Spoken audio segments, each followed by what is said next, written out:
tadi ada saran dari Bang Nasir agar Ayah Sub membuka wacana kita tentang buku ini. Sepakat ya? Sepakat ya, alhamdulillah. Kepada Ayah Sub saya 5 menit mungkin ya?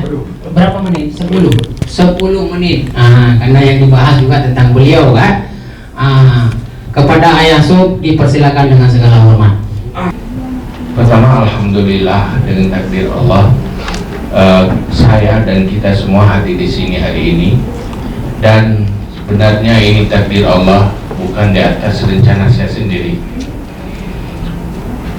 Pertama, hasil inisiatif Tukun Zulkhairi dan beberapa teman yang lain untuk membuat sebuah buku yang mengadopsi dari narasi-narasi saya di dalam kegiatan-kegiatan.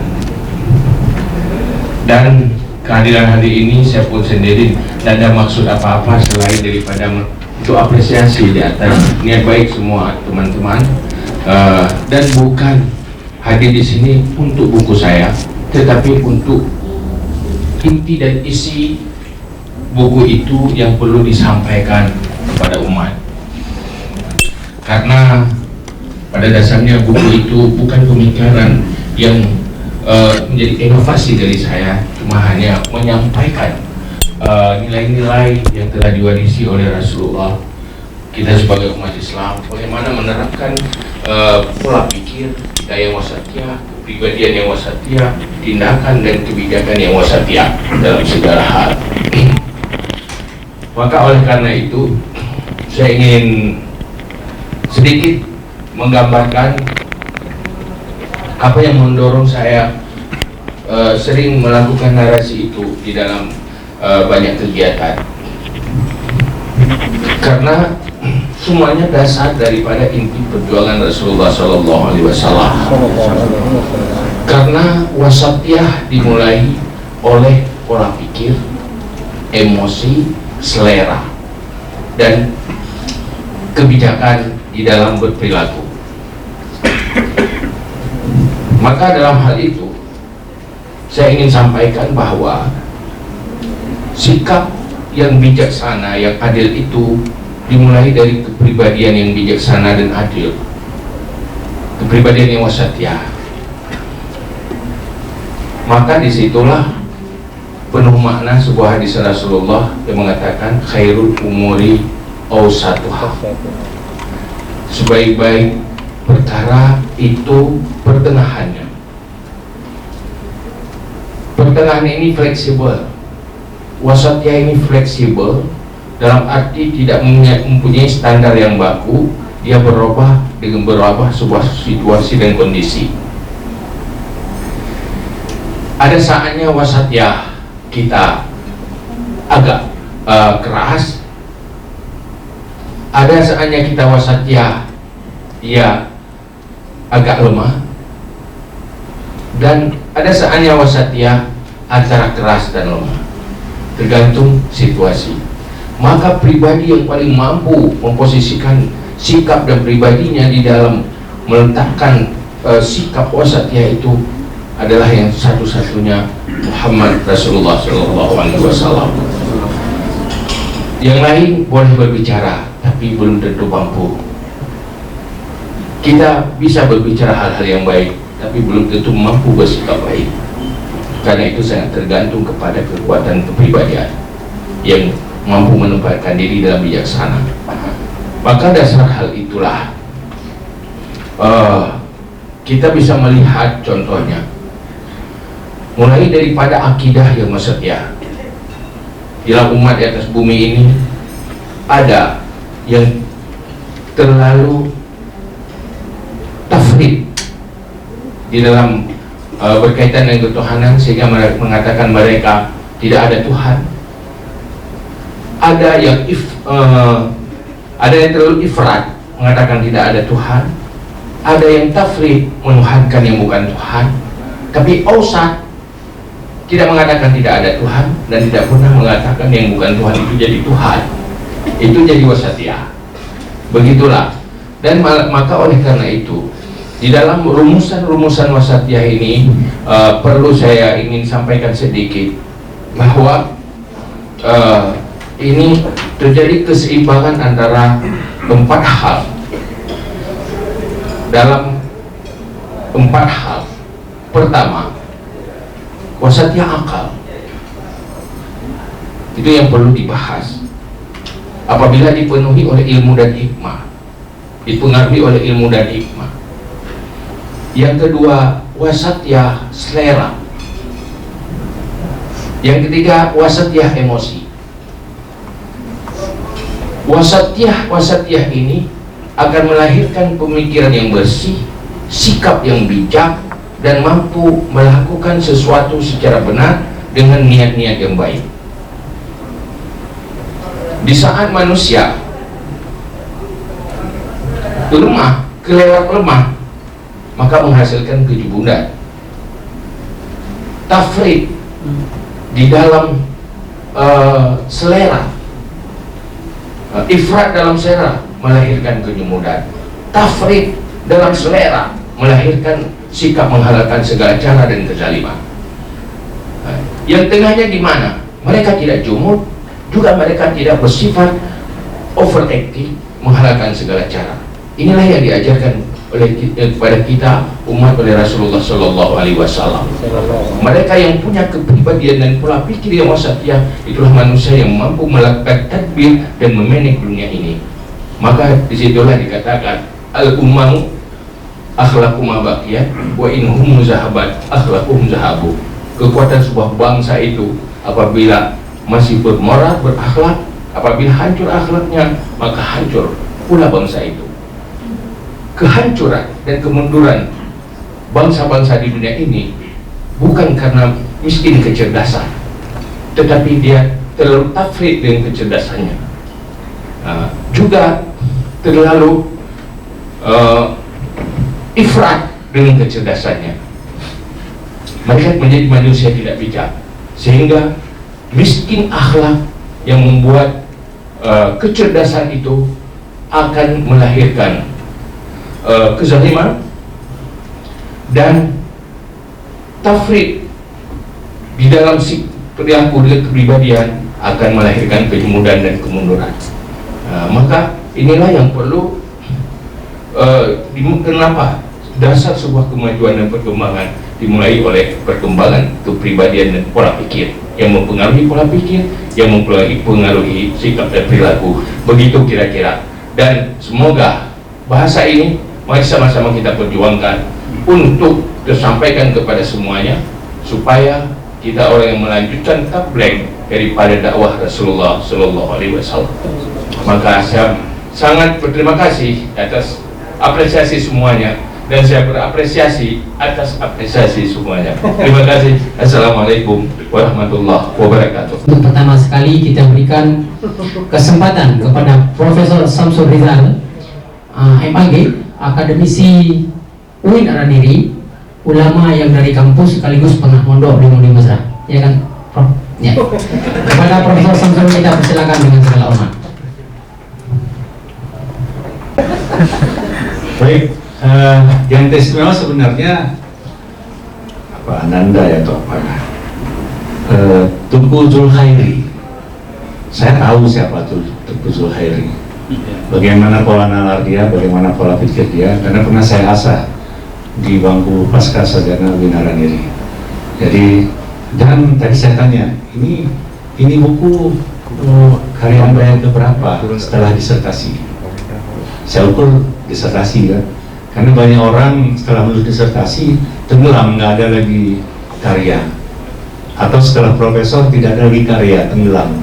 Itu bisa kita tandai kalau tidak ada bukunya beredar yang gelarnya profesor. Tapi setelah doktor, di bukunya itu ada tertulis doktor, berarti ini adalah mahasiswa ataupun alumni yang produktif. Selamat untuk Zulkhairi. Nggak tahu saya, membedahi coba di slide yang kedua. Ini membedahi biasanya kecenderungan orang kan memuji-muji. Tapi saya wasatiyah lah. Sesekali mungkin tidak saya puji, saya kritik, sesekali saya puji. Kemudian sirah penulis tadi sudah sebuah kajian. Tadi disebutkan narasi itu benar ya, benar narasi. Tapi dalam konteks akademik ini menjadi sebuah kekurangan buku ini adalah penulis belum merefer antara narasi akademik yang dituangkan oleh Tusuk dengan teori-teori yang berkembang tentang itu. Banyak sebenarnya tentang teori wasatiyah. Apakah dari ulama Al-Azhar Mesir, seperti misalnya Sahrawi, itu sangat populer. Anda bisa lihat di YouTube-nya, beliaunya sangat populer dan juga bicara tentang wasatiyah. Di Indonesia juga banyak bicara. Saya ini tidak dipadukan supaya kita sebenarnya begini, mengangkat pemikiran seorang tokoh itu kan bukan hanya mengetahui pikirannya, tapi bagaimana meletakkan dan mendudukkan tokoh itu tentang apa yang dia pikirkan. Itu sebenarnya teralfakan. Tapi jangan khawatir, Zulkhairi, Anda sangat potensial untuk kebaikan ke depan. Kemudian keberadaan atau kerangka buku, saya pikir ini sudah bagus. Saya baca tadi, siapa namanya? Sebagai Sahreza ya. Sahreza, desain covernya Sahreza, ada hadir di sini. Kalau nggak salah ini Sahreza yang mahasiswa saya ya? Ada? Ada. Memang itu luar biasa. Sebenarnya saya berharap dari Sahreza juga itu akan lahir pikiran-pikiran yang bernas sebenarnya. Itu kan beliau ini, Sahreza ini sudah cukup bagus sebenarnya.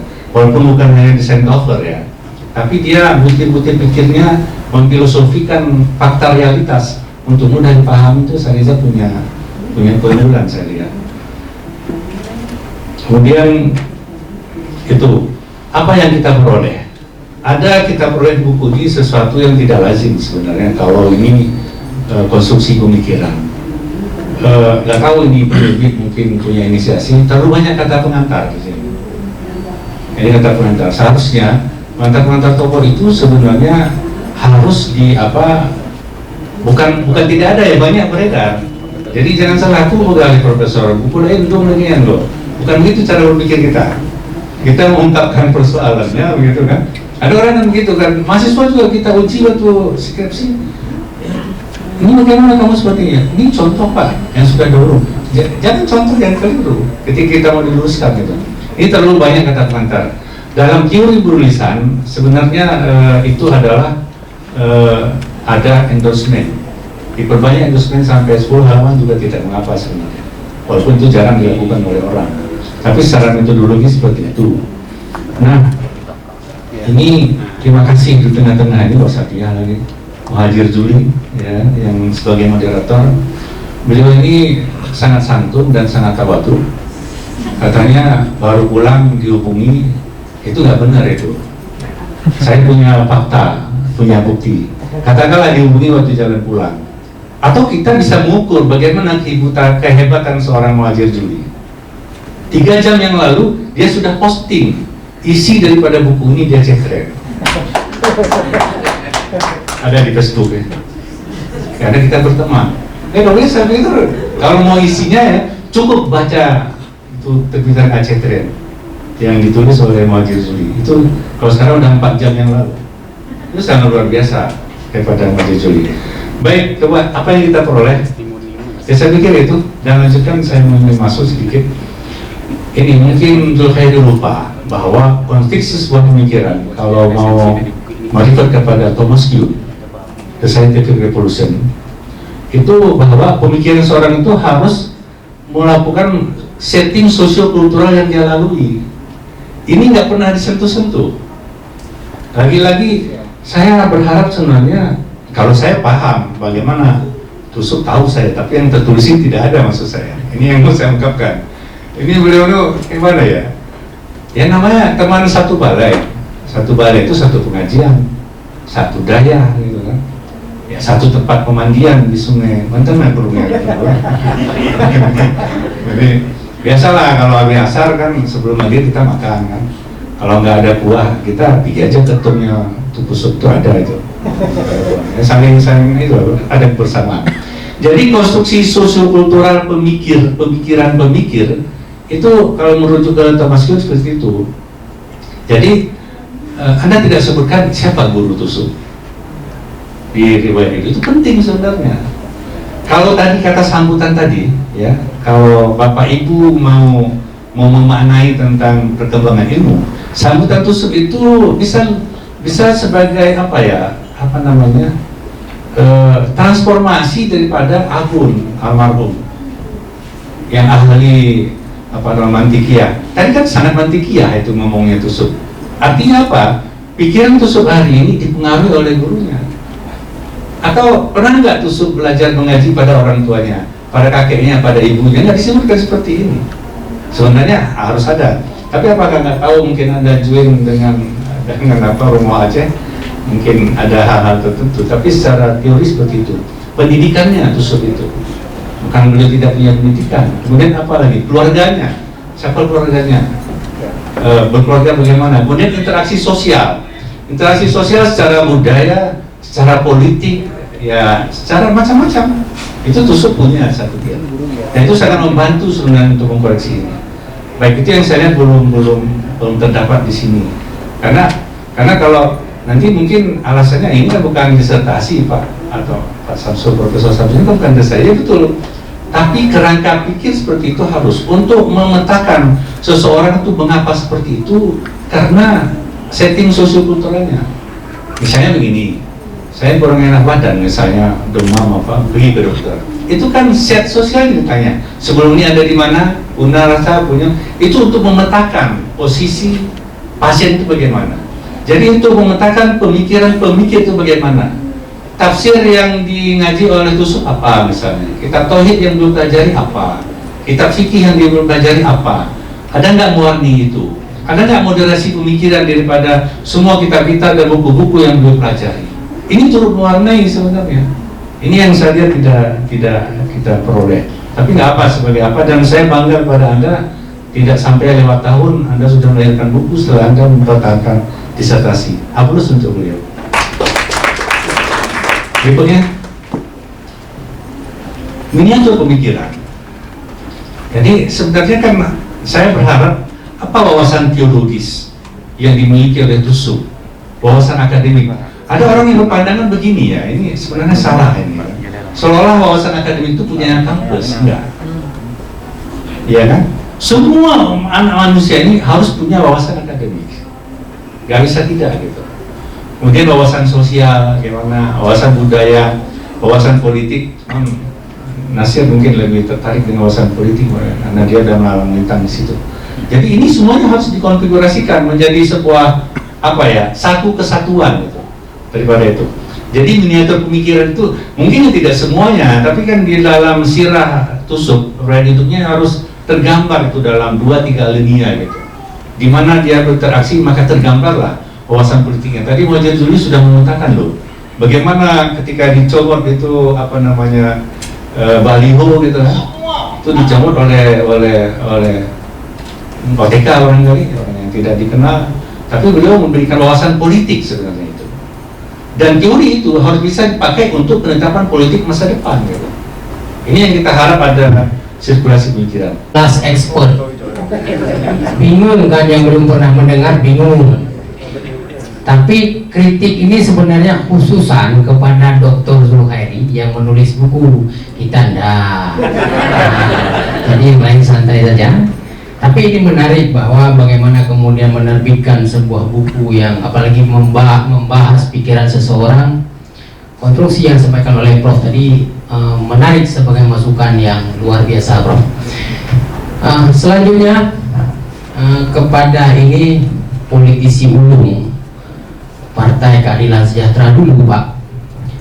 Saya juga simpatisan Partai Keadilan sebelum ada Sejahtera, ya kan? Bahkan waktu STM itu kami naik ke atap BE Biren Express, ikut kampanye ke Matang Lubang-Lubang melakukan, sayangnya caleg yang kami dukung kalah. Ya kan? Belum menang. Memang kalah kan, terus kalah ya. Bukan belum menang, nggak pernah kalah, sampai nggak maju lagi perempuan. Saya dukung perempuan itu karena keren orangnya, orang Kumsipo. Tapi belum menang. Semoga ke depan menang kalau naik lagi. Ya. Ini keren orangnya, politisi tingkat nasional loh. Nah, kepada Bang Nasir, saya tak tahu apa tema yang akan Abang sampaikan karena judulnya nggak diberikan kepada saya. Waktu dan tempat kita persilakan dengan segala hormat. Bismillahirrahmanirrahim. Assalamualaikum warahmatullahi wabarakatuh. Hamdan syukranillah, salatan wa salaman ala rasulillah wa ala alihi wa ashabihi wa mawala.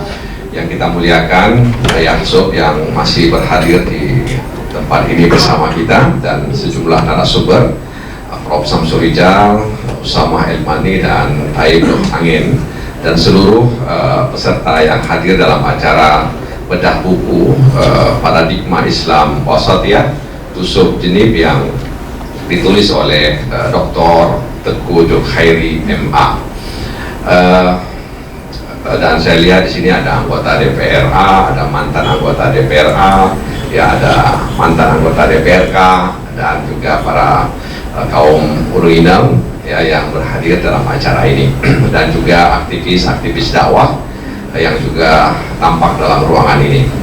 Ayasop tadi sudah memberikan apresiasi kegiatan ini, dan juga tadi Prof. Samsul Rijal juga sudah menyampaikan secara detail soal buku ini dan tantangan bagi Julkhairi agar meningkatkan lagi tebal buku ini, dan nanti kita sampaikan daftar sumbangannya yang menyumbang untuk buat buku ini, insyaallah.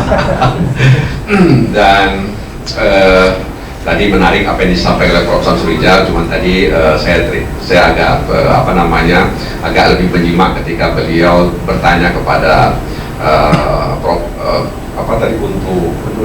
Kuntu Bisono, ya, kenapa usianya terlihat lebih muda ketimbang yang sebenarnya. Ya, ternyata urusannya jangan urus pekerjaan orang lain, ya, uruslah pekerjaan kita. Hal yang sama juga pernah saya tanya dengan Apakarya. Karena beliau lama di luar negeri, saya tanya, kenapa orang-orang di barat sana seperti Joe Biden yang sudah 78 tahun masih lebih muda seperti usia 60 tahun. Saya pikir sama seperti Prof. Samsul Rijal, saya pikir Apakarya akan jawab juga lebih mirip seperti itu, tapi ternyata Apakarya bilang di sana nggak ada dengki katanya. Nggak ada dengki. Jadi memang orang yang suka mengurus pekerjaan orang lain itu bisa jadi dengki, ya. Jadi kalau bahasa sekarang itu SMS, ya, senang melihat susah, ya, susah melihat orang senang gitu ya. Jadi agak sama ternyata Apakarya dengan Prof. Samsul Rijal cara melihat orang ini. Baiklah. Jadi ini buku yang barangkali saya pikir memang seperti yang dikatakan oleh Prof. Samsul Rijal, ini mungkin semacam inisiatif dari Julkhairi yang mencoba untuk melihat paradigma Ayasop sebagai yang sering sekali menyampaikan Islam Wasatiyah, dan beberapa kali kesempatan dengan beliau juga menyampaikan soal ini, ya. Jadi makanya buku ini namanya paradigma. Ya, paradigma itu kan cara pandang kiri dan lingkungannya, sehingga mempengaruhi orang itu dalam bersikap, ya, dalam berpikir dan dalam bertindak, kan begitu. Paradigma itu kan biasanya seperti itu. Nah, jadi barangkali betul kata Prof. Samsul Rijal. Jadi bagaimana kemudian pemikiran ini dilihat, bagaimana Ayasop melihat diri dan lingkungannya, ya, kemudian lahirlah kemudian Islam Wasatiyah yang dibuat atau yang sering dibangun oleh Ayasop. Nah, Islam Wasatiyah ini mungkin bisa disebut Islam moderat, ya, Prof. Samsul Rijal, atau Islam tengah, ya, Islam tengah, Islam jalan tengah.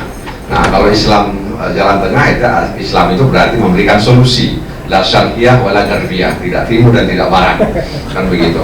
Jadi jalan tengah. Nah, sekarang umat Islam di tengah jalan, ya, karena di tengah jalan sumbunya pendek, ya. Karena di tengah jalan sumbunya pendek, bingung. Orang di tengah jalan kan linglung, ya. Orang kalau di tengah jalan tuh linglung, ya, lihat kiri kanan, lihat ke depan, lihat ke belakang, itu orang di tengah jalan itu namanya, ya. Jadi sumbunya pendek. Nah, kalau sumbu pendek dia mudah emosi, ya. Tadi kata Ayasop, ya, Wasatiyah di bidang di soal emosi, ya, di samping akal dan selera.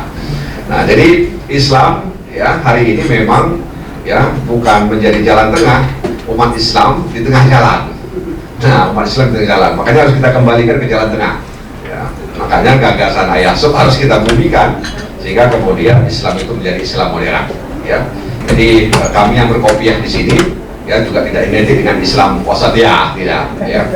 Jadi jangan nanti yang tidak kopiah tidak Islam Wasatiyah, bukan, ya. Dan atau yang berkopiah Islam moderat, bukan, ya. Kalau yang nggak pakai kopiah itu Islam mekarat. Yang kadang-kadang jangan kena dua bang biang, berbuku. Maaf itu yang ada. Jadi saya berpikir bahwa memang itulah Islam. Dalam buku yang ditulis oleh Tengku Zulkhairi ini dikutip juga ayat Al-Quran, di mana Allah Subhanahu Wa Taala telah memberikan informasi kepada kita bahwa Allah Subhanahu Wa Taala menjadikan kita, ya, menjadikan kita sebagai umat yang pertengahan. Terima kasih kepada Bang Nasir Jamil yang telah menyampaikan isi buku. Beliau mengangkat apa itu Islam Wasatiyah kepada kita semua. Termasuk tadi bahwa Islam Wasatiyah itu menghendaki umat yang berada di tengah-tengah, bukan di tengah jalan, bukan sumbu pendek. Untung saja saya tadi bukan sumbu pendek. Beliau tadi sempat menyentil ketua saya, ketua PBNU. Nah, ya kan? Sedikit saja, kan orang politik itu pintar menyentil kalau sedikit. Untung saja saya tadi wasatiyah, kan? Ya, sehingga tidak marah-marah, tidak demo-demo rumah orang seperti dilakukan oleh yang belum wasatiyah. Selanjutnya kepada Kanda, ini Kanda HMI dulu, Pak. Kanda Usamah El Madani, walau saya bukan HMI tapi tidak apa-apa lah. Kepada Kanda Usamah El Madani kita persilakan dengan segala hormat.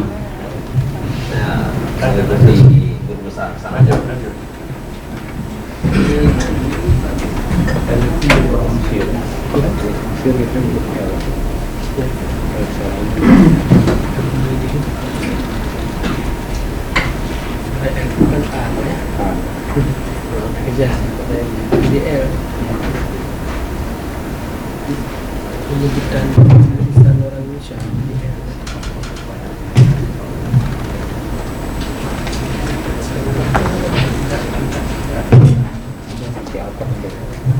Bismillahirrahmanirrahim. Assalamualaikum warahmatullahi wabarakatuh.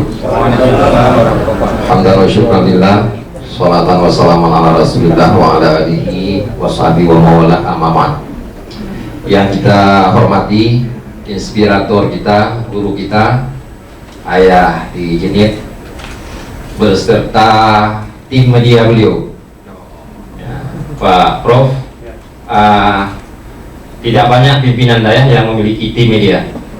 Nah, jadi Ayah Sub termasuk salah satu ulama muda kita yang semua kegiatan beliau terpantau walau kita memiliki jarak yang jauh dari Birun. Ya, itu selamat. Kemudian yang saya hormati, ini guru saya pernah ambil pada kuliah dari dulu dari Kandang Profesor Samsul Rizal. Ini abang leading saya, Bang Nasir. Tengku Taiblu Angin, saya beberapa kali WA dengan beliau tapi tidak pernah berjumpa, ini baru jumpa. Serta nggak pernah dibalas, nggak pernah jumpa. Serta seluruh hadirin dan hadirat sekalian yang pada kesempatan hari ini tidak mampu saya sebut satu persatu. Termasuk ini ada petinggi-petinggi Gelora ya hari ini ya, ada Ustaz Mulyadi dan sebagainya. Baik Bapak Ibu sekalian, saya singkat saja. Pertama, secara anatomi tadi sudah sangat tuntas dibahas, seperti seorang dokter spesialis melakukan operasi oleh Kanda Profesor Dr. Samsul Rizal. Kemudian dari sisi politis juga sudah disampaikan oleh Bang Nasir Jamil sesuai dengan aktivitas beliau selama ini. Saya hanya coba menyentil sisi kecil yang selama ini sudah terlupakan dan nyaris hilang dari balantika dunia perdayahan, bahwa peradaban literasi itu adalah salah satu jenis kelamin peradaban Dayak di masa lalu. Ya, jadi di masa lalu, baik ketika walaupun misalnya ketika Turki Utsmani, ketika Khalifah Abbasiyah, ketika Khalifah Umayyah, ketika Khalifah Fatimiyah di Mesir, itu Al-Azhar yang saya baca, walaupun sekarang adalah mainstreamnya bukan Syiah, tetapi awalnya didirikan oleh dinasti Fatimiyah untuk memviralkan, untuk membumikan teologi-teologi Syiah. Tetapi dalam perjalanan kemudian ternyata Al-Azhar menjadi badan wakaf yang dikelola oleh pemerintah Mesir dan menyuarakan hal-hal yang berbeda dengan Syiah. Jadi pada masa itu walaupun di Timur Tengah dan Kesultanan Islam tidak disebut Dayak, tetapi kita baca sejarah, Imam Al-Ghazali pernah diminta memimpin sebuah perguruan tinggi yang saya nggak ingat lupa namanya, Nizamiyah, Nizamiyah, yang ingin sampaikan bahwa ulama dulu tidak hanya memimpin lembaga pendidikan, tidak hanya mengaji, tidak hanya ceramah, tetapi juga menulis buku.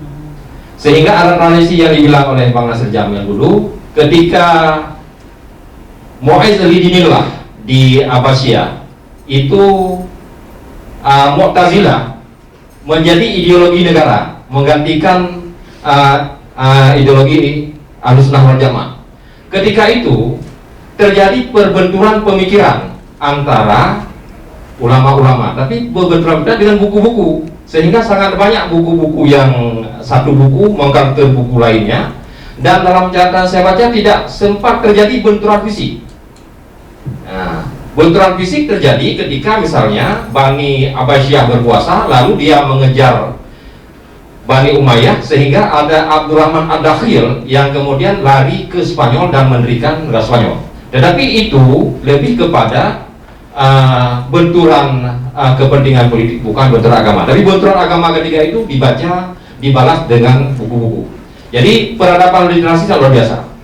Kemudian di Aceh kita lihat Syekh Kuala, kemudian Nurdin Arangiri, kemudian siapa lagi, kemudian ke bawahnya termasuk maha guru kita Allah yarham Buya Profesor Mudawali, kemudian ayahanda beliau Syekh Mudawali. Itu di samping menjadi penceramah, pemimpin pesantren, juga ada buku-buku yang beliau tinggalkan. Sehingga saya yakin ketika nanti misalnya 100 tahun ke depan, boleh saja Hamka telah berkalang tanah, boleh saja Abuya Syekh Mudawali sudah tiada, boleh saja Profesor Muhyiddin Wali dan ulama-ulama lainnya telah tiada, tetapi beliau masih dikenang karena buku beliau masih beredar, terutama di dunia maya. Tetapi yang tidak melakukan dokumentasi narasi itu hanya dikenang bila ada yang menunjukkan ini nisan beliau atau kuburan-kuburan beliau ramah, dan kemudian ada orang yang melepaskan nazar, maka itu dikenang dari zaman ke zaman. Seperti misalnya di Kutablang, Tengku Awi Getah. Tengku Awi Getah itu ada beliau tinggalkan narasi-narasi syair. Di sampingnya adalah hanya kalamah beliau. Tanpa kalamah beliau, mungkin orang tidak lagi mengenal beliau, karena nasab keilmuan ulama-ulama Aceh hari ini sebenarnya tidak bersentuhan dengan Tengku Awi Getah, tetapi lebih kepada Abu Mudawali. Tetapi beberapa tariqah memang ada nasabnya ke sana, tetapi kan tidak semua kita bertarikat. Jadi mau saya bilang bahwa peradaban literasi adalah jenis kelamin utama dari dunia Dayak, dan itu sudah lama ditinggalkan. Terakhir ketika BRR ada beberapa orang yang melakukan wawancara dengan Abu Panten, kemudian jadi buku, tetapi buku itu juga tidak digarap dengan serius. Jadi karena itu saya kira apa yang dilakukan oleh Tengku Zulkhairi itu sebuah ikhtiar yang tidak hanya berdimensi bagi peradaban Dayak, tetapi juga berdimensi akhirat. Boleh saja suatu waktu nanti Ayah Sub tidak lagi bersama kita, tetapi ada jejak gagasan besar beliau yang luar biasa. Tadi saya berbicara di luar dengan salah seorang mahasiswa di Turki, itu Badruzzaman Nursi. Beliau boleh lama telah pergi, tetapi ide-ide Erbakan sekarang, Gulen dan sebagainya, itu sebagian besar berangkat dari gagasan bandrologi yang kemudian ditafsirkan. Ya, jadi ini luar biasa. Maka tentu saya selaku mewakili pemerintah Dinas Pendidikan Dayak berharap ini adalah awal yang baik dan kita lakukan lebih lanjut lagi. Saya ingin katakan tidak banyak ulama-ulama muda seperti Ayah Sub. Ini ada temannya Pak Samsul, Pak Kanda Samsurijal. Itu Ayah Jadi juga hebat, luar biasa.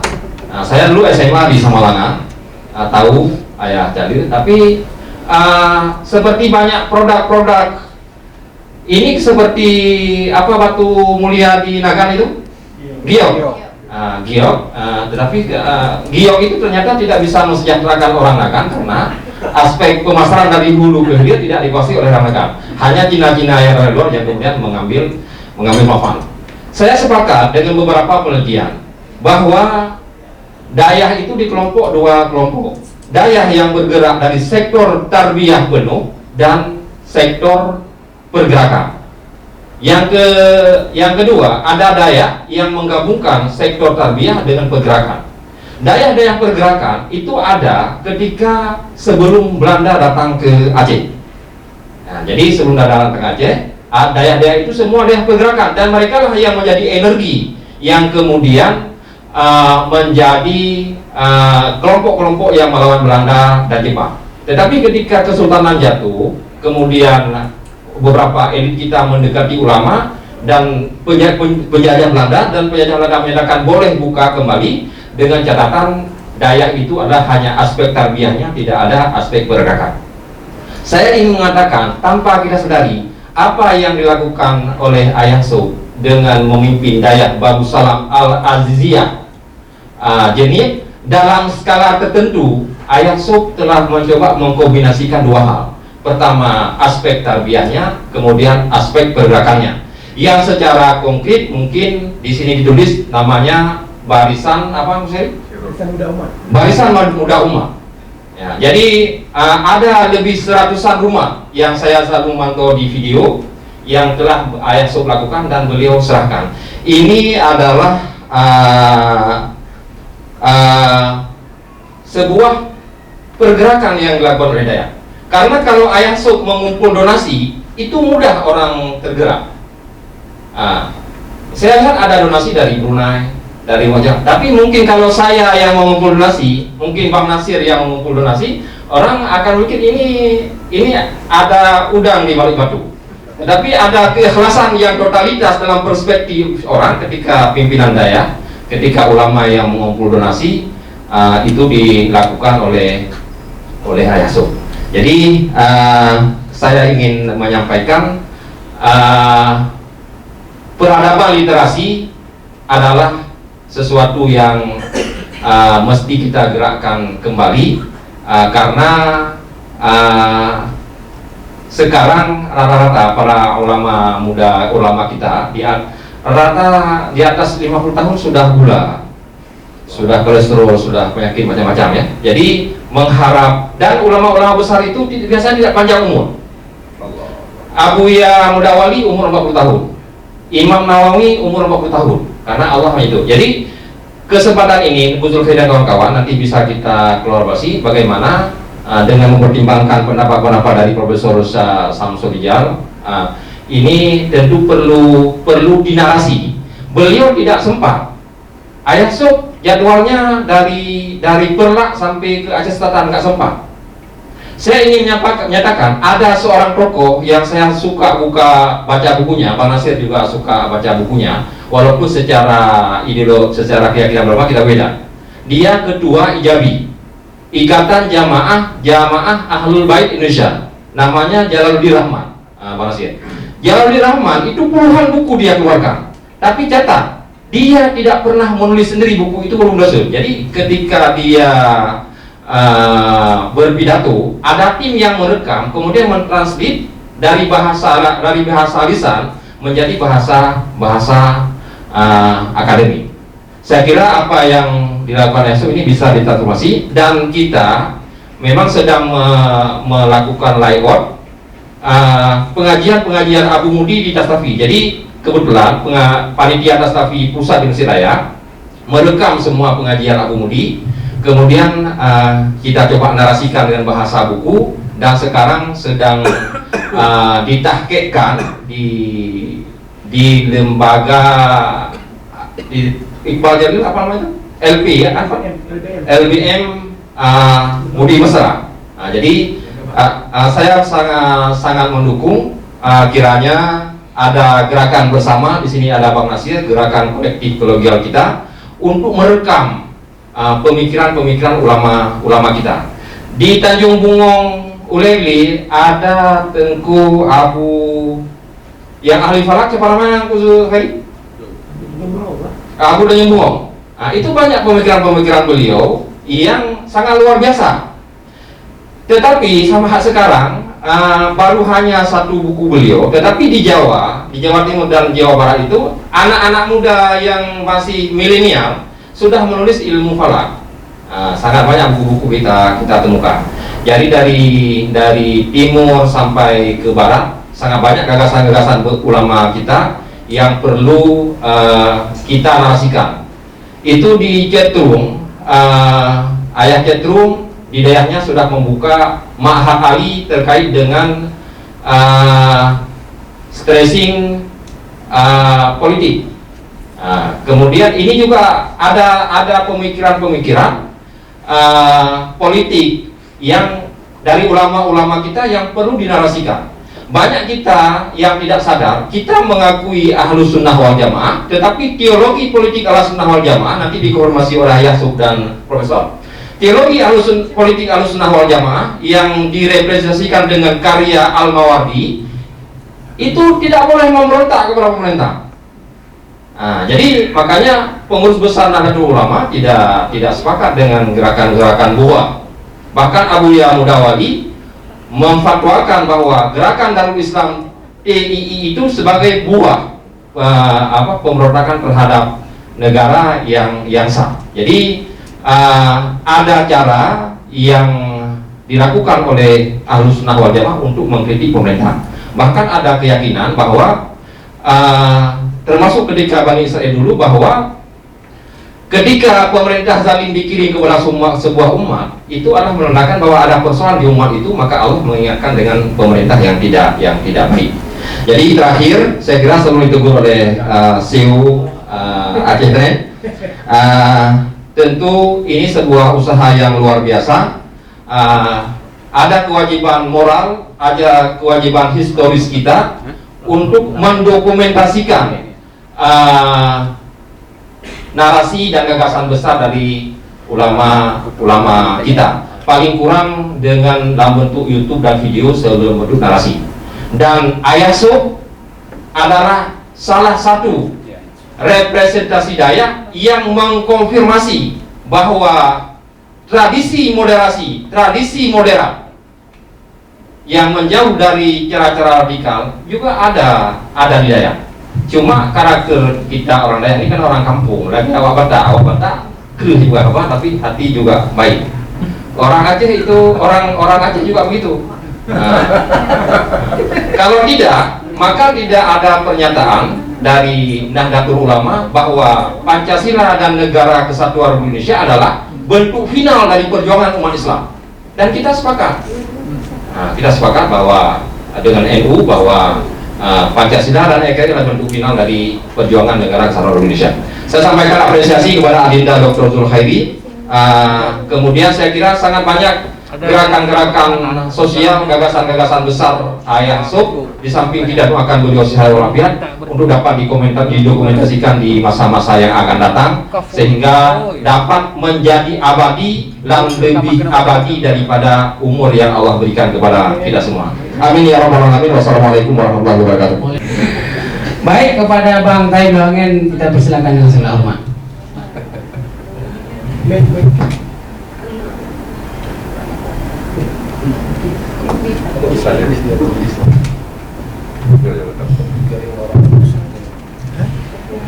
Terima kasih Pak Majid Juli. Assalamualaikum warahmatullahi wabarakatuh. Segala puji bagi Allah, Tuhan seluruh sekalian alam. Salawat dan salam kepada baginda Nabi Muhammad SAW dan sekalian sahabatnya. Yang saya hormati imam besar MU di Jawa ada, imam besar di sini juga ada. Yang saya hormati Profesor Syamsul Rizal, Haji Muhammad Nasir Jamil, Haji Usama Al-Madni, dan Direktur Moh Jakarta.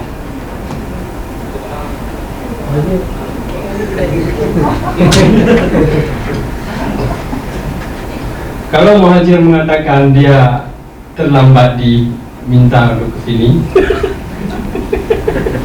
saya baru 2 jam lalu dikabari untuk menggantikan Zainal Arifin M. Nur.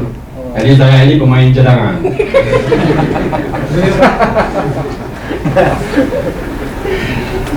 Untungnya kemarin saya minta buku kepada Gus Kri. Saya sempat baca satu bab tentang persatuan. Penulis Amerika pernah menulis dalam bukunya Within, judulnya Anthony Robbins, Within, Kebangkitan, membangkitkan sebuah gairah itu. Dia mengatakan begini, para pahlawan banyak di sekitar kita, hanya kita tidak bersedia mengakuinya. Di sini Tengku Zulkhairi, penulis buku ini, menemukan seorang pahlawan, Tusuk Jinim.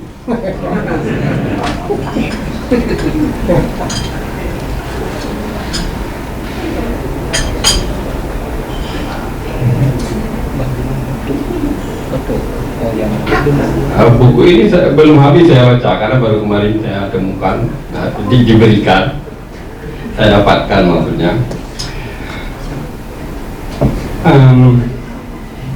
Saya mengharapkan di ke depan, ini buku kedua ya tentang Tusuk ya. Ke depan mohon ditulis pemikiran Tusuk tentang politik khusus, sehingga kita bisa sebarkan ide-ide politik ini untuk menggantikan pola politik yang sudah ada. Yang sudah ada baik, cuman harus ada yang lebih baik kan. Yang lebih baik ada. Ketika para politisi, ini mohon maaf karena politisi juga di sekitar kita, menganggap jabatan itu sebagai sebuah kesempatan untuk berkuasa, dengan ide-ide baru, politik kembali menjadi jalan untuk mengabdi. Ini dengan ide-ide seperti yang ditulis oleh Tengku Zulkhairi berdasarkan pemikiran Tusuk, ke depan akan lebih baik. Ada satu hal lagi yang menjadi kendala sebagaimana disebutkan oleh Muhajir Tuli. Buku ini sedikit dibaca di Aceh. Ini mungkin berapa ratus buku ini yang ada yang baca ya. Kita harus menemukan cara menyampaikan ide-ide ini, cara yang lebih baik. Setelah menulis buku, kita harus cari cara ide ini sampai kepada generasi muda. Kita ini sudah tua-tua, 30 lebih, 40 lebih, 50 lebih.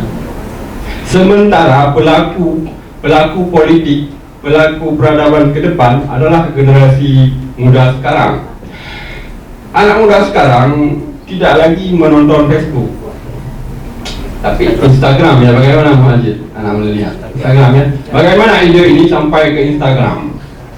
YouTube masih tidak menjadi sumber informasi. Bagaimana supaya yang ide-ide ini sampai? Oke, ide ini sampai. Jadi kita perlu cari jalan untuk ini.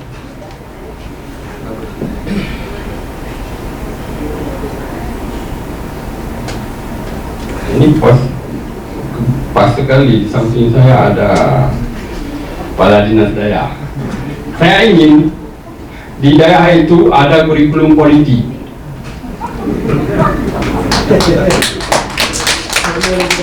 Bagaimana Pak? Dan di depan kita juga ada ketua himpunan ulama daerah. bagaimana di daerah-daerah masukkan kembali kurikulum politik dengan keadaan sekarang maksudnya. Itu saja. Mantap.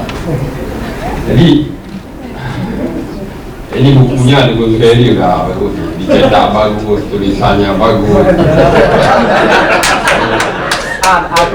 Ini buku kedua tentang dusun, semuanya berapa buku sudah? Ada 5. Luar biasa, saya berdua. Muhajir berapa buku? 1 Bu. Ya, ada berapa Bang? Ada berapa?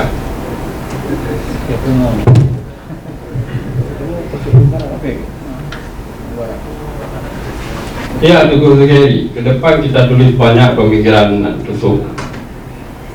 Kita arahkan ke politik lebih banyak. Kalau daya sudah banyak daya. Ini bukan maksudnya mau mengangkat beliau untuk jadi gubernur kan? Jadi pokoknya ide politik ini sampai supaya perbendaharaan pemikiran tentang politik ya khazanahnya lebih banyak lah. Kita tidak mengatakan politik yang sekarang nggak bagus, tapi ada yang lebih bagus, harus diciptakan. Terima kasih. Assalamualaikum warahmatullahi wabarakatuh. Pemain cadangan menang lagi nyu. Coba bayangkan kalau langsung masuk line up di pertama ya, akan lebih keren lagi kan. Tapi begini, ada pesan dari Bang Taib tadi. Ini apa namanya, orang membayangkan bahwa Gam itu kaku, keras, kasar dan segala macam. Ternyata Bang Taib lucu, ya kan? Gam secara gerakan dan ideologi memang dia frontal dengan pemerintah pusat, tapi ingat orang-orang di dalamnya tetap manusia Aceh. Ya, yang bertuhan satu Allah. Ya, saya suka sekali sama Gam, cuma nggak sempat masuk dulu, masih kecil lah. Nah, Bang Taib tadi pesan apa kan? Bahwa wacana Bapak tadi keren. Literasi adalah jenis kelamin utama dunia daya, ya kan? Ini keren nih. Ini kata kunci keywordnya. Tapi bahwa semoga saja keyword tersebut didukung dengan anggaran. Sebelum otsus kita habis, minimal tidaklah semua dibeli buku di Jakarta. Kami penulis saja, santri-santri penulis saja kan juga dapat rezeki kan. Nah, begitu pesannya ya kan. Agar apa? Buku-buku ini bisa sampai ke daerah, bisa sampai ke pustaka. Saya dari kecil, waktu kecil dari SD sampai SMA, sampai kuliah bahkan, ketika masuk pustaka itu yang saya temukan itu adalah buku-buku dari luar. Saya mengenal Aceh justru agak terlambat. Nah, ketika bisa jalan-jalan, saya dapatkan Aceh di pustaka luar, bukan di pustaka kita. Generasi Aceh yang kehilangan Acehnya hari ini bukan kesalahan mereka, tapi adalah kesalahan pendahulunya yang gagal menitipkan Aceh di pustaka, gagal menitipkan Aceh di berbagai wahana. Nah, saya kira tidak semuanya kita berbicara bagaimana anggaran masuk ke kita semua, tapi bagaimana anggaran ini masuk ke semua ini agar awak demuli sampai sakit tuh di gara-gara demuli. Nah, ketika penulis ini punya uang yang banyak, punya ekonomi yang bagus, mereka bergizi, saya yakin kepustakaan mereka akan lebih lengkap ketika menulis buku.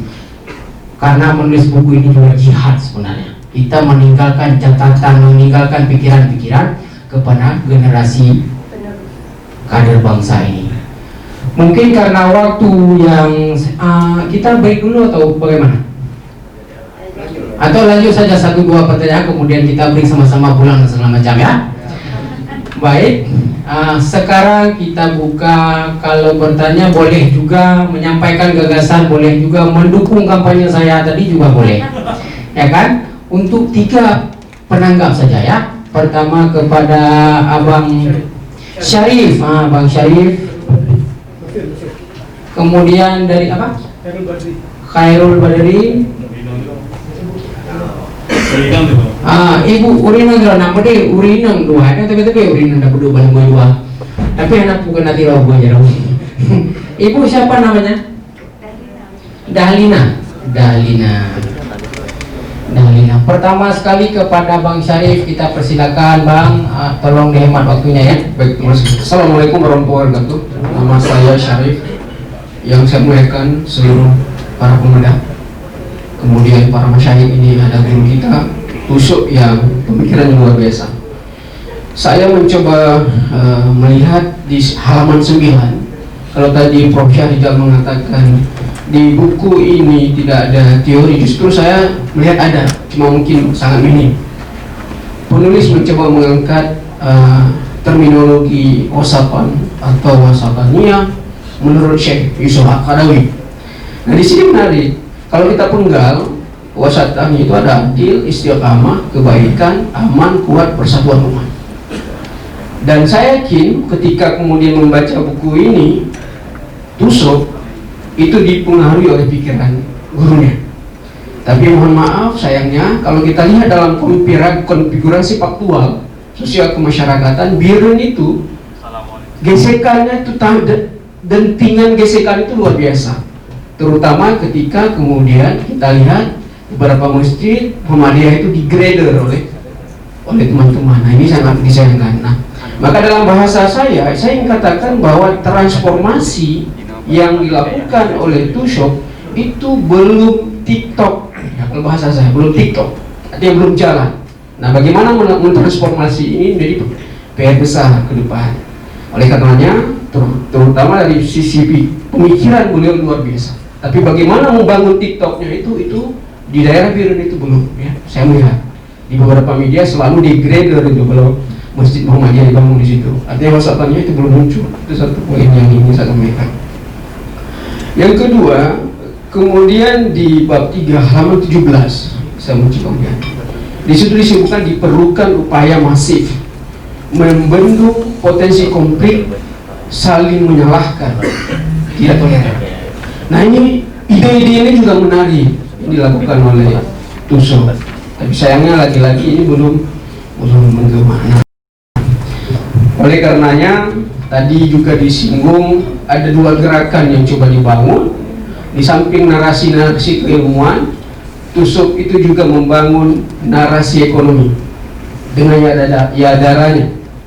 Tusuk itu juga menurut saya adalah membangun narasi literasi dengan tusuk.com-nya, dan satu-satunya ulama yang punya kom itu Tusuk dibarukan. Saya tadi ketika dibaca di buku ada langsung saya buka, langsung saya share beberapa teman-teman dan berharap bahwa pikiran-pikiran Tusuk itu bisa ditularkan ke seluruh pimpinan daerah. Ini harapan kami selaku anak muda. Dan terakhir saya kira bahwa betul sekali ketika kita bicara paradigma adalah meneropong diri dan lingkungan. Nah oleh karenanya saya kira apa yang dilakukan oleh Tusuk sudah cukup bagus, tapi bagaimana menularkan dalam lingkungan itu menjadi bagian penting. Dan ini catatan dari saya. Terima kasih. Assalamualaikum warahmatullahi wabarakatuh. Waalaikumsalam warahmatullahi wabarakatuh. Terima kasih Bang Syarif. Kemudian penanggap kedua silakan Tengku Khairul Badri.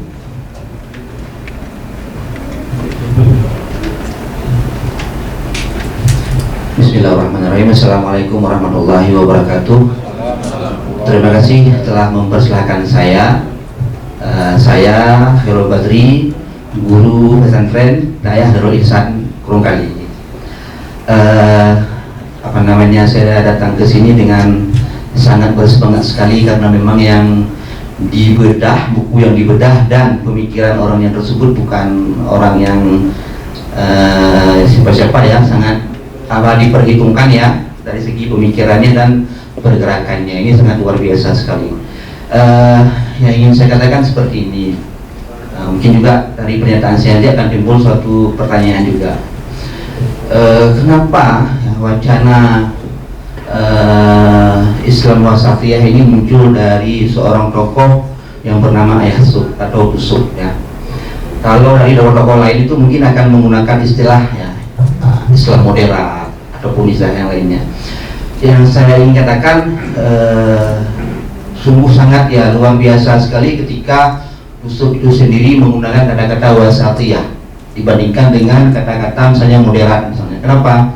Karena wasatiyah itu lahir dari peradaban Islam, sementara moderat itu bukan lahir daripada peradaban Islam. Kita menerjemahkan ya, lahir daripada peradaban Barat yang mungkin kita sudah tahu bagaimana peradaban Barat itu. Tapi ini sangat sensitif sekali kalau kita memang paham tentang perang mustalahat ya, perang istilah sebenarnya. suatu istilah itu tidak muncul serta-merta, ya. Ada suatu paradigma yang dibawa. Makanya saya sangat senang sekali ketika Tusuk sering menggunakan istilah-istilah wasatiyah dan tidak latah, ya, artinya terjerumus ke dalam ikut-ikutan orang lain. Jadi menandakan bahwa Tusuk ini memang punya akar pemikiran yang sangat kuat sekali tentang hal ini. Itu satu. Yang kedua yang ingin saya katakan, kenapa juga datang dari Tusuk? Saya melihat akar pemikiran Tusuk ini sangat cocok ketika beliau melemparkan paradigma wasatiyah ini. Beliau dari kalangan Dayak, ya. Dan ada satu yang hilang di luar Dayak itu apa? Ya, saya ingin katakan secara terus terang, mazhab Asy'ari tidak ada lagi di Aceh ini kecuali di Dayak. Ya, di perguruan tinggi nggak ada lagi. Ya, dihilangkan mazhab Asy'ari itu, pemikiran Asy'ari nggak ada lagi di perguruan tinggi. Maaf saya ini mungkin bacaan saya, barangkali ini boleh ditanggapi oleh Prof. Samsul, ya. Kenapa saya katakan demikian? Ya, sebenarnya yang memproduksi pemikiran wasatiyah kalau kita melihat pada sejarah itu adalah mazhab Asy'ari. Kenapa mazhab Asy'ari itu sampai sekarang bertahan menjadi mazhab mayoritas umat Islam berabad-abad, lebih daripada 10 abad, itu karena sikap wasatiyahnya. Jadi Abul Hasan Asy'ari itu muncul sebagai seorang wasati, ya, memperjuangkan wasati ketika Mu'tazilah dengan pemikirannya itu yang sangat terlalu bebas dan sebagainya, Khawarij, Murji'ah dan sebagainya, hadir seorang yang wasati yang mencoba menjelaskan kembali hakikat Islam itu sendiri. Jadi terima kasih. Assalamualaikum warahmatullahi wabarakatuh. Waalaikumsalam warahmatullahi wabarakatuh. Izin Ustaz, saya tidak tahu siapa Bapak sebenarnya, apakah Bapak atau Tengku atau Ustaz, saya tidak tahu siapa Bapak. Jadi kepenasaran saya hari ini, saya buktikan bahwa karismatik ulama Aceh itu hebat dan tidak boleh ditepiskan oleh siapapun. Permasalahannya, kita sebagai orang Aceh sendiri belum mampu menghafal 10 saja ulama Aceh yang hebat-hebat. Tapi itu dikonsumsi oleh negara lain, negara Malaysia, negara luar, di Eropa sana lebih tahu Aceh itu ketimbang kita. Ini kondisi kita hari ini. Di kesempatan hari ini, dari pertama tadi saya menatap Ustadz, itulah Aceh yang sebenarnya. Itulah urang Aceh yang lahir dari hati nurani. Hari ini di depan ada kombatan GAM. Berbicara tentang GAM, jangan berbicara tentang apa yang mereka lakukan dengan penindasan, tapi tolong berbicara cita-cita murni mereka sebenarnya apa. Ini yang salah selama ini kita lakukan. Saya sebagai orang yang bergerak di dunia pendidikan sangat menyedihkan yang terjadi di Aceh ketika kita mengikrarkan bahwa Aceh itu provinsi yang satu-satunya bersyariat Islam. Pertanyaan saya, apa yang sudah bisa dicontoh oleh provinsi lain ke Aceh tentang bersyariat Islamnya itu? Salah satu yang kita lakukan hari ini boleh saja iya, tapi sampai batas mana? Sampaikah buku ini ke madrasah? Sampaikah buku ini ke anak PAUD? Apakah cuma ditulis oleh seorang Dr. Teguh Zulkarnain? Iya, oleh Teguh Zulkarnain, terus Zulkhairi, sampai dia seorang dokter yang sudah melahirkan kembali buku-bukunya, terus dijual, cukup masuk perpustakaan, selesai. Cuma itu aja. Itu saja. Semua kita mampu berbuat seperti itu. Tapi kontribusi Aceh untuk provinsi lain, untuk negara lain mana? Seperti yang sudah Aceh itu pernah jaya. Jadi berhubung di sini semua lengkap. Ada mantan dosen saya, izin Pak. Kemudian Pak Nasir juga orang yang pertama sekali dulu BEM, saya masih jadi mahasiswa Pak. Satu pertanyaan Bapak dulu, kalau Anda selaku mahasiswa mahasiswa berangkat kuliah, terus busnya itu mogok, tapi kamu harus sampai ke kampus dengan bus yang sama. Apa jawabannya? Tahu nggak jawaban? Semua yang kami jawab salah. Tapi apa jawaban beliau? Semua yang di dalam bus itu kamu tanya, siapa yang pintar tukang bengkel, siapa yang tidak sampai pada waktunya. Itu beliau buktikan hari ini bahwa beliau berada di pusat itu. Dan jangan biarkan kami seperti ini, Pak. Bapak kami pilih. Jujur, Bapak kami pilih. Dari partai PKS, partai yang baik bagi kami, partai yang paling bersih. Kalau tadi dibilang sama Pak Muhajir akan jadi gubernur, ayo bismillah. Tapi dengan catatan, ayo Pak kembalikan dong Aceh. Saya kalau bercerita Aceh sedih saya. Kembalikan Aceh. Bukan, kita ini kadang-kadang merasa sebagai warga Aceh, tapi kita nggak tahu apa yang harus kita untuk Aceh. Terakhir kemudian kalau dari Bapak yang paling ujung, yang Pak Taib, saya setuju Pak. Ketika Bapak menyuruh masukkan ke politik ini, kita jangan buta dengan politik. Islam itu tahu politik. Islam itu sangat berpolitik. Pelajari sejarah-sejarah yang sudah kita tahu sekali. Jadi ketika seorang mantan GAM berceritakan seorang ini kayaknya ngajarin perang kan gitu. Bukan. Ayo masukkan ke sini. Kemudian terakhir ya, kenapa? Karena di sini ada bahasa di halaman 57. Ustadz Tutsok mengatakan begini. Ketimbang berpolitik tanpa agama, maka lebih baik beragama tanpa politik.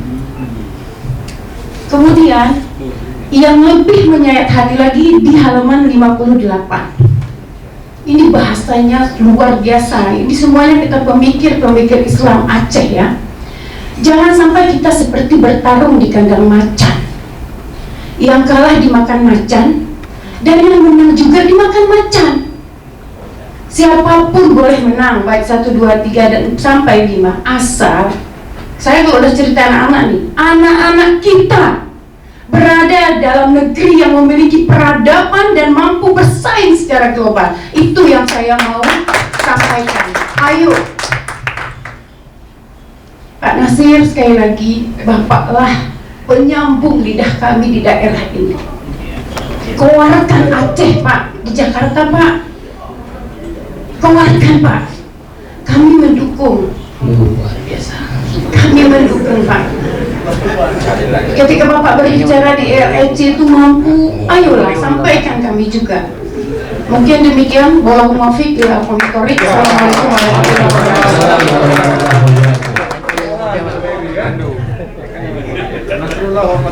wabarakatuh. Lagi tambahan. Baik, ada 3 penanggap. Sebenarnya ini tidak ada yang bertanya, tapi merespon kondisi Aceh. Misalkan tadi Bang Syarif mengatakan bahwa apa yang disampaikan oleh Tusuk belum membumi bahkan di kampung halaman kami karena saya juga dari Biren ya. Nah, jadi masih ada yang nakal, masih ada yang tidak sabar mengganggu kedubat bajalanja magi Muhammadiyah. Elok dari Walipur kan? Nah, kemudian di kampung dong rumah dong di piyo panitia macam lu biasa. Nah, ya kan? Biasan-biasan khas negara pasca perang ya kan. Jadi kalau kita mempelajari psikologi manusia perang itu kita dapat. Cuman pada akhirnya harapannya kan kita menemukan pemimpin yang benar-benar hadir.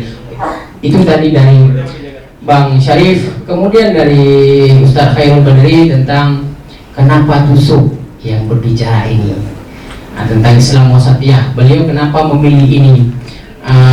Kemudian beliau juga mengapresiasi Ayah Sub bahwa tidak latah dengan istilah-istilah yang datangnya dari dari Barat, dari Eropa, dari Amerika segala macam. Bukan dari Jemia, karena kalau dari Biren Barat itu Jemia sama lama kan. Menjadi lampung lebih mana Barat ini lampung jerat. Kemudian juga bahwa di perguruan tinggi menurut Ustaz Khairul Badri tadi telah hilang mazhab Asy'ari. Nanti silakan Prof yang menjawabnya, apakah benar atau ini hanya asumsi beliau saja. Ya kan? Kemudian ini yang keren, saya hari ini 2 kali bertemu perempuan keren. Tadi pagi begitu mau berangkat ngopi, karena ada tradisi ngopi di Aceh, ada 3 tamu tidak diundang. 2 orang laki-laki datang minta derma. Yang paling keren adalah ketika datang seorang ibu, dia tidak meminta derma, tapi dia menjual barang. Beliau membawa berne sebagai istilahnya apa bahasa Indonesia itu? Berne lah, ya kan? Berne. Kemudian beliau jual opak dan segala macam. Tanpa banyak cincong, beliau menawarkan barang itu kepada istri saya beli berne saja, karena yang lain kami tidak tertarik. Dan ini keren, jalan kaki, manggung berne, ya kan? Dan hari ini sore, dan kerennya adalah sore saya bertemu lagi dengan perempuan keren satu lagi, ternyata warga NU ya. Kita satu warga sebenarnya. Saya kader Ansor, kalau di Aceh banyak tidak suka Ansor, saya Ansor, ya kan? Tadi beliau paling cepat datang. Beliau tidak bertanya juga ya. Beliau hanya menyampaikan isi hati perempuan Aceh. Bagaimana Aceh telah hilang di kampungnya sendiri. Aceh justru ditemukan di luar. Bagaimana menerjemahkan Aceh yang bisa dicontoh oleh orang luar. Kita yang bersyariat di dalam tulisan-tulisan, kita bersyariat di dalam kanun-kanun, tapi kita tidak bersyariat di lapangan. Bahkan BO undang beda katang gedung, ya kan? Bahkan menyona ada putang peng, tapi ini tidak mendul, mungkin pengalaman lo kan? Nah ada putang peng di peluru 8 roh ada begitu. Artinya bahwa syariat itu ini keresahan ibu, saya tambahkan saja, ya kan? Bahwa ada sesuatu yang hilang di orang Aceh, bahwa mereka telah benar-benar kehilangan Aceh. Berarti ketika kita kehilangan Aceh, kita kehilangan nilai Islam itu sendiri. Nah, ini kepada siapa sebenarnya menanggapinya ini? Saya juga bingung. Mungkin kepada para pembedah, kemudian Ayah Sub juga boleh membantu menjawab.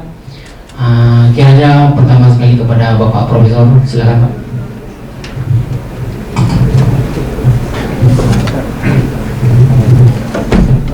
Terima kasih. Assalamualaikum warahmatullahi wabarakatuh. Senang ini ada 3 penanggap yang sangat komprehensif melihat apa yang sedang berlangsung di ruangan ini, dan plus memetakan realitas yang ada di luar sebagai kondisi terkini daripada Aceh. Kalau saya ini saya general, tidak satu-satu, tapi mudah-mudahan bisa mewakili dari 3 penanggap. Kita kan harus kita harus menuju pada sistem atau polarisasi yang sudah lama dibuat. Di dalam sendiri pun, kalau yang pemula masuk itu ditaziziyah dulu, nggak boleh langsung ke matan takrib atau ke ianah, apalagi mahali, nggak bisa. Jadi tazizi dulu. Ada tahapan-tahapannya. Sebenarnya ini menjadi pekerjaannya Pak Usama ini kan. Bagaimana supaya informasi tentang keuangan itu sampai kepada peserta didik di level bawah, ya tingkatkan literasi tentang itu. Jadi kan itu aja secara konsepsionalnya. Jadi sebenarnya sejak dulu ada beberapa, dulu saya aktif di Sabudin tapi kan kita kekurangan support. Kalau sekarang ini sudah berbeda ya. Ini Ayah Sub sebagai ketua UDA sekarang sudah beda. Tinggal lagi bagaimana ini dengan baik. Misalnya begini, Pak Majid, ada nggak bacaan ringan anak-anak yang isinya itu?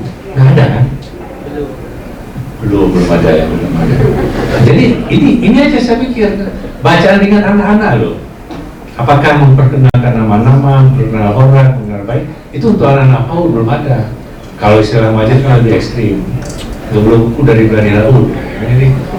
Jadi persoalannya ada nggak? Ini kan tuntutannya pengarang-pengarang muda yang akan lahir dari pertemuan ini, saya harap seperti itu sebenarnya. Jadi ada pekerjaan-pekerjaan, jadi nggak bisa ditumpahkan semua, nggak bisa ditumpahkan semua kepada Ayah Sub. Ada pekerjaan-pekerjaan di level bawahnya. Ya gitu kan. Saya kira ini yang perlu ditanggapi. Persoalan bahwa kita merasa kurang Aceh wajar, tapi saya pikir sesuatu yang lebih di Aceh kita tidak perlu di daerah lain, itu aja. Itu sangat penting.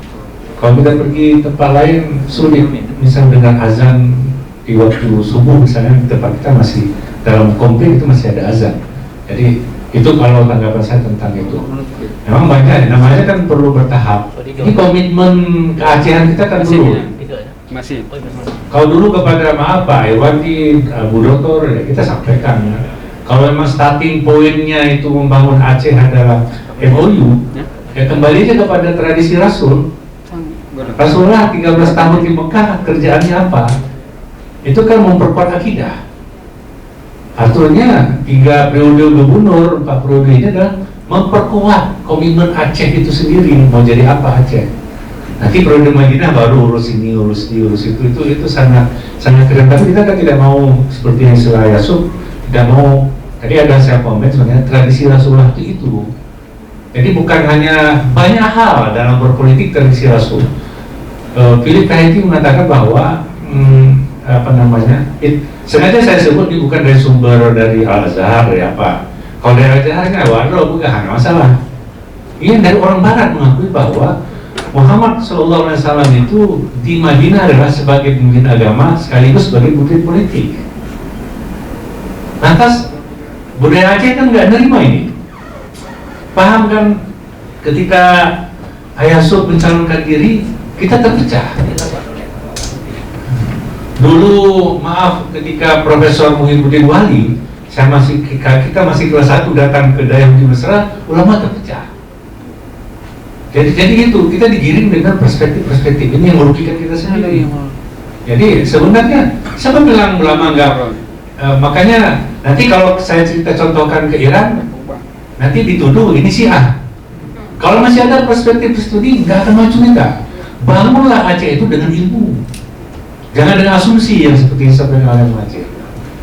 Kalau di Iran kan ada wilayatul faqih. Nah, tadi Pak Ulwin tadi mengatakan bahwa ini harus ada kurikulum politik. Bisa saya punya komen tentang bagaimana memilih pemimpin, bagaimana pemimpin, syarat pemimpin, bisa. Tinggal komennya ada. Ini panjang ceritanya rekomendasi ini. Kenapa ada wilayatul faqih? Ada presiden. Di sini nggak tahu ada Wali Nanggro. Wali Nanggro itu di sana juga ada ulama-ulama di sana. Bagaimana peran mereka ini? Kemudian ada MPU. Bagaimana? Ini yang sebenarnya harus jadi pola pikir kita ke depan, narasinya. Tapi begini, itu nggak benar kalau bahwa tiada pemikiran Asy'ari yang di UI itu tidak benar. Itu hanya asumsi aja di luar itu. Boleh dicek silakan bagaimana kurikulumnya, bagaimana kitab-kitabnya, sirah Abu Hasan Al-Asy'ari semuanya ada. Jangan lupa bahwa UIN itu adalah perguruan tinggi dalam pengembangan ilmu. Ya semuanya ada di situ. Ya tidak boleh misalnya kalau di kampus ada belajar tentang sekularisme, orang itu orang sekuler nggak seperti itu. Itu kan eksepsional. Bahwa ada 1-2 yang menjadi sekuler ya itu sebagai efek sebenarnya. Nah, sekarang bagaimana ada penguatan itu? Penguatan ini. Jadi saya berpikir seperti itu ya, bahwa kemarin mengenai cerita Wahabi kan lebih komplit lagi ya. Kita kalau saya ya wasati aja lah. Maaf ya, saya cerita sedikit lah bagaimana pola dan tradisi kita. Saya pernah dulu Badan Daya melakukan ada training hadir utusan Daya semuanya di situ. Yang ini yang suka. Ya dari Daya mundur. Ya murid-murid lah pelajaran. Saya ada menteri dari pagi sampai sore. Saya putih dengan moderator main buka-buka dulu dari Daya. Memang sengaja saya sambil survei kan, sambil riset juga. Apa yang terjadi? Bahwa ketika dikatakan ini doktor dari IAIN itu hanya mempengaruhi sikap apa? Nah ini berbahaya sebenarnya. Sikap berlawan itu karena sudah ada label IAIN itu sarang Wahabi gitu. Nggak pernah ada disebut ke perguruan tinggi yang lain, tapi tetap IAIN-nya. Nah, jadi kalau udah ada label itu sulit. Bagaimana cara saya dari pagi sampai zuhur biasalah. Sudah itu kan jelang mau break zuhur, saya tanya satu-satu. Soalnya itu pola dari Pak Dayanyo, pola ada 40 orang. Ya, saya sebutkan di antara 40 orang itu, ya saya kalau Dayak saya paham siapa sih itu tengkunya, siapa gurunya, di mana dia belajar, silsilah guru itu saya paham. Saya urai di situ. Termasuk orang lulusan dari Ayasuk. Ketika saya mau membawa Ayasuk itu satu tempat saya, Abu Najis, mereka tidak pernah dengar Abu Najis. Kemudian Abu Mudi juga nggak pernah tahu karena memang yang junior yang datang. Dan itu saya tutup. Wah, oleh dulu bertemu kembali itu sudah penghargaan kepada saya kembali kepada tradisi Dayak. Itu masuk salah satu cium tangan. Jadi kan kalau tadi ada hukuman, kalau sikap seperti ini kita nggak pernah maju. Kalau sudah ada label itu, padahal Sayyidina Ali mengatakan kalau statement pertama adalah unsur ila maqala wala tantur ila maqala. Itu sebenarnya dari siapapun. Dan saya melihat memang Aceh ini ke depan akan lebih baik, tetapi sinfani itu bukan dalam artian sinfani apa ya, semuanya ambil bagian. Ulama itu harus dihormati, pikirnya harus apakan. Tadi Ustama cerita Abbasiyah ya apa? Itu istana negara itu tempatnya para ulama berdiskusi. Penerjemahan buku-buku itu honornya tahu sama, tahu kan?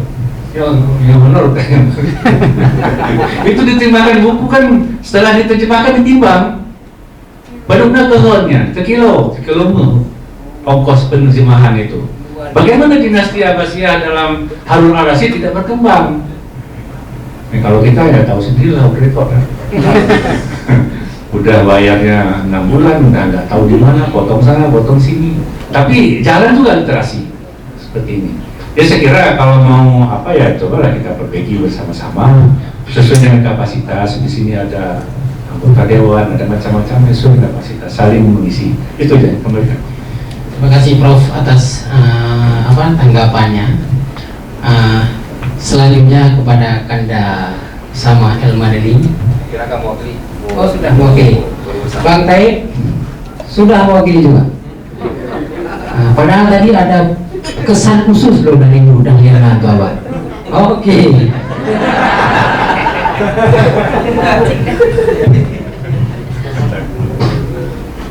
Saya ingin mengulang tentang pentingnya menyampaikan informasi ini kepada generasi muda. Anak orang dari hari ke hari semakin tua. Kita masih menganggap kita masih seperti 20 tahun lalu, 30 tahun lalu. Sementara waktu terus berlalu, generasi baru ini tidak sempat kita ambil. Maksudnya, ini generasi kita yang muda, yang muda-muda, ya, Tusuk dan lainnya. Ini perlu tahu politik mereka supaya jangan digembalakan oleh politisi. Mereka perlu tahu politik, menasib dan lain, dan lagi tentang pemikiran-pemikiran yang membangun perlu disampaikan kepada generasi muda di luar daerah juga. Manfaatkan media sosial. Ya, itu saja. Luar biasa. Bang Taib ini keren. Pernah baca novel Aceh 2025? Bagi yang pernah, keren kan? Di novel itu beliau sudah bercerita bahwa mobil di Aceh itu udah terbang, nggak lagi jalan di aspal, tapi yang bahaya bagi kontraktor. Nggak ada guna aspalnya. Ya. Baik, saya tidak mengambil kesimpulan apapun dari diskusi ini karena kita semua adalah para intelektual, orang-orang terdidik yang bisa mengambil kesimpulan sendiri-sendiri agar juga tidak baik kesimpulan dulu, nanti kesimpulan bersama kita. Sebelum saya tutup, kiranya Tengku loh. Nah, Zul Khairi dipersilakan untuk menyampaikan beberapa hal. Silakan.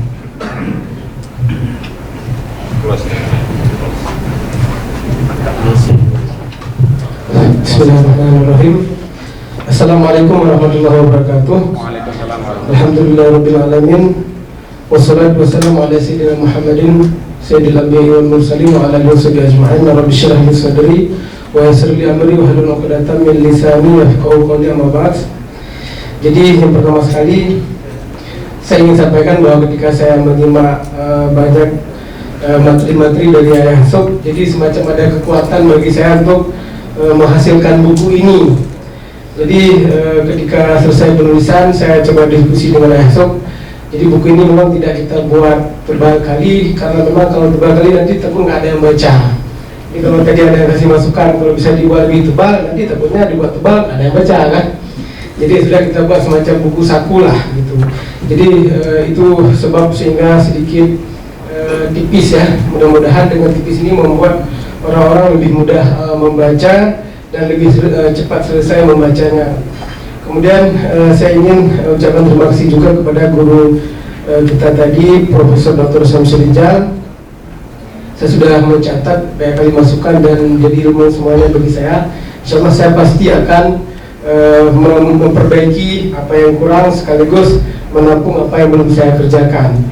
Cuma ada sedikit juga saya ingin sampaikan bahwa tentang teori wasatiyah ini dulu saya baca di buku Syekh Yusuf Al-Qaradawi yang berjudul Khasaisul Ammah lil Islam. Jadi di halaman 132 itu dijelaskan apa itu wasatiyah dalam pandangan beliau. Misalnya kata beliau wasatiyah itu al-wasatiyah itu tu'anil al-istiqamah. Jadi yang pertama wasatiyah itu bisa ditandai dengan keistiqomahan dan segala macam penjelasannya. Kemudian juga kata beliau al-wasat yaitu dalilul khairiyah. Kemudian berikutnya al-wasat itu markazul wahdati. Jadi dari poin-poin ini kata beliau wasatiyah itu adalah bisa menunjukkan rasa aman. Jadi wasatiyah ketika dia mampu memberikan rasa aman bagi orang lain. Orang lain ketika berada di sisi beliau jadi merasa nyaman. Dan dalam statement narasi-narasinya mampu menghadirkan rasa aman bagi masyarakat. Juga al-wasatiyah itu markazul wihdati. Jadi wasatiyah itu adalah pusat persatuan. Dan ini yang saya tangkap dari Sob, dari banyak sekali diskusi dan juga apa yang saya simak dari pemaparan beliau, khususnya juga ketika beliau turun dalam pilkada Biren itu, saya melihat bahwa ketika orang-orang robek baliho beliau itu, beliau nggak minta relawannya untuk balas balik balihonya, tapi apa yang beliau katakan ini yang salah satu hal yang mengesankan saya.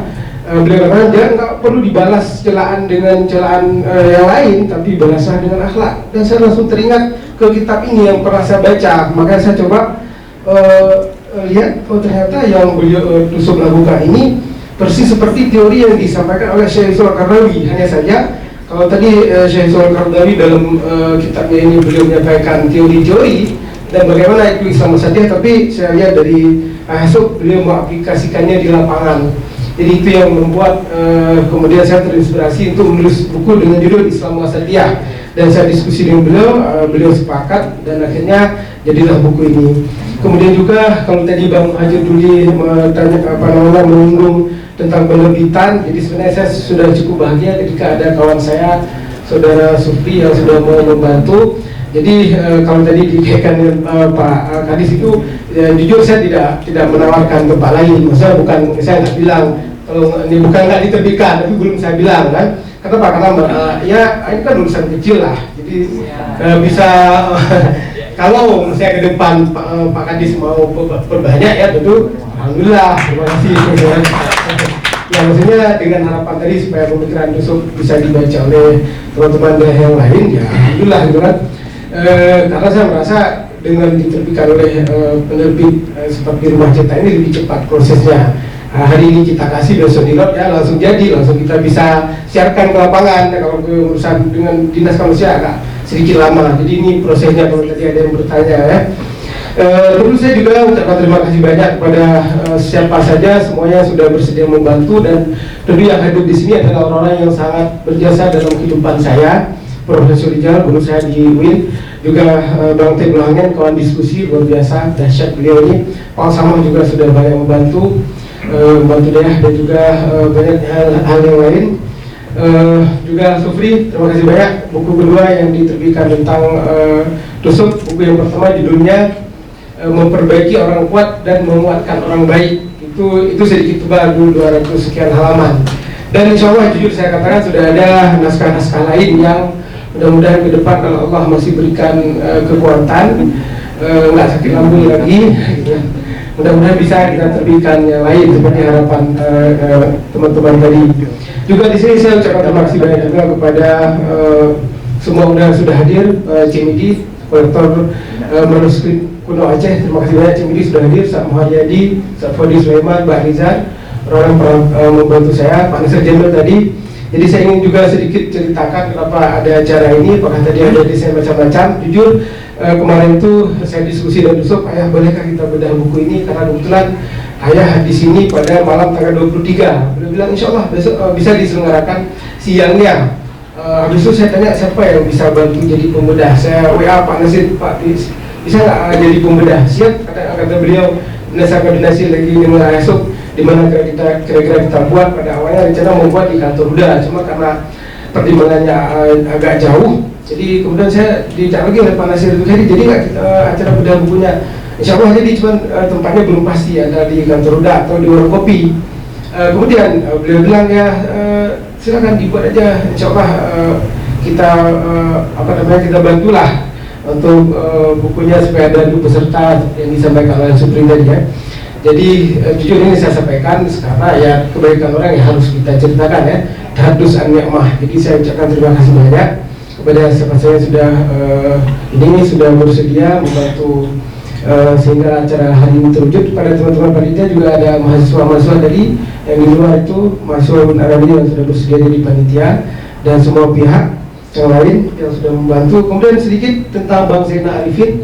Beliau tadi malam beliau memberi kabar beliau batuk-batuk betul-betul dan sedikit demam. Kata beliau kalau datang takutnya nanti peserta lain nggak nyaman. Kadang-kadang seperti ini akhirnya diputuskan nggak datang.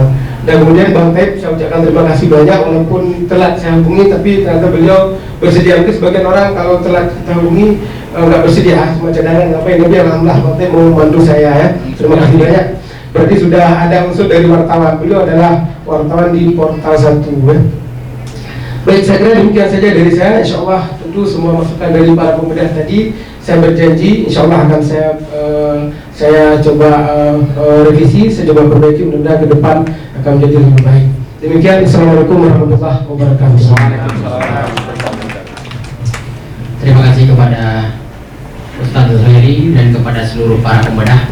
Kiranya di mana yang kurang dari moderator, karena juga moderator ini bukan moderator profesional, tiba-tiba saja dihubungi debutan ya, kalau istilah Pak Wandi debutan. Di mana ada kelemahannya pasti banyak ya kan. Saya secara pribadi memohon maaf termasuk kepada para pembedah yang saya tadi bercanda sedikit.